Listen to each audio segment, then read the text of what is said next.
ভাই, আপনি প্রশ্ন করলেন যে আমি ইন্টারফেথ ডায়ালগ চালু করেছি, আমি কি তাদের সাথে একমত যারা বলে যে সব ধর্ম আসলে এক। পৃথিবী জুড়ে অনেক জায়গায় ইন্টারফেথ ডায়ালগ অনুষ্ঠিত হয়ে থাকে, এমনকি বোম্বেতেও।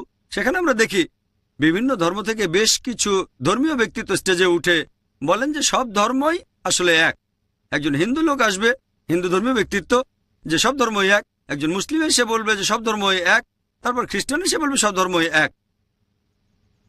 আমি তাদেরকে একটা সহজ প্রশ্ন করতে চাই, যদি মেনে নেন যে সব ধর্মই এক, তাহলে একজন খ্রিস্টান ধর্মযাজক কি খ্রিস্টান ধর্ম ত্যাগ করে ইসলাম গ্রহণ করবেন? একজন মুসলিম লোক ইসলাম ত্যাগ করে কি হিন্দু ধর্ম গ্রহণ করবে? একজন হিন্দু পুরোহিত কি হিন্দুইজম বাদ দিয়ে খ্রিস্টান হয়ে যাবে? সবাই বলবেন না।